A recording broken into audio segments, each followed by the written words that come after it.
everyday news. Welcome back to the channel. Today, we're diving deep into the ongoing crisis unfolding in Nepal, a country at a crossroads where young voices have erupted into powerful protests against entrenched political elites. But this is no ordinary political protest.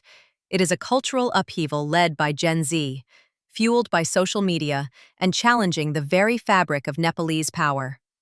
Let's unpack what is happening, why it matters, and what it reveals about global youth movements today. Nepal, a mountainous country sandwiched between giants India and China, has long faced its share of political instability. But what makes the current unrest unique is the nature of the protests. They're not just about politics.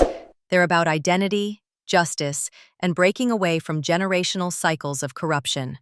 For weeks, Nepal's streets have been filled with people demanding change, with clashes turning violent enough to prompt the deployment of the Nepali army to restore order. The government declared a social media blackout in some areas, aiming to stem the flow of information and organization among protesters.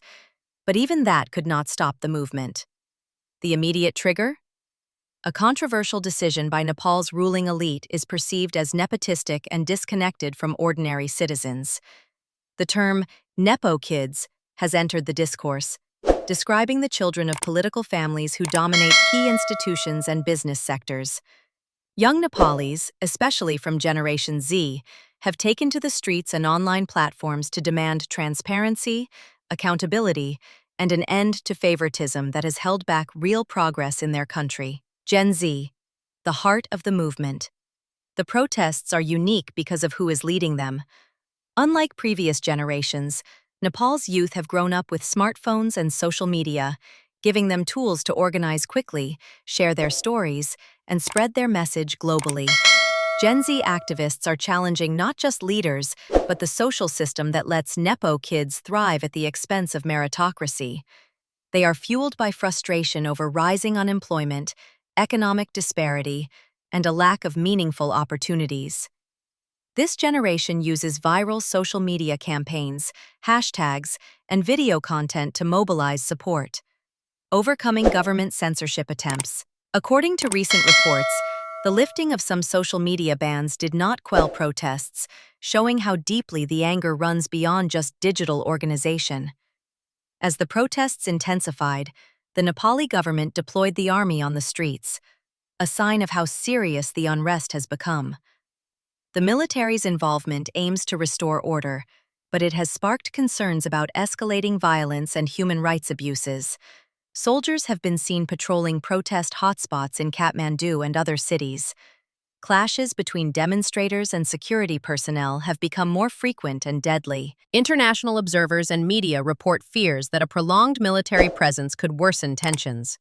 This situation reflects a broader dilemma faced by many governments, which must balance maintaining law and order with respecting the democratic rights of their citizens. One might wonder why the government tried to ban social media and why it ultimately lifted these restrictions. The answer lies in the critical role that platforms like Facebook, Twitter, and TikTok play in organizing protests and spreading information. Social media offers a decentralized space for young people to coordinate and amplify their voices beyond traditional media. The government's move to restrict these platforms was intended to stifle the protesters' ability to mobilize. However, this tactic backfired as it only fueled further anger and drew international criticism.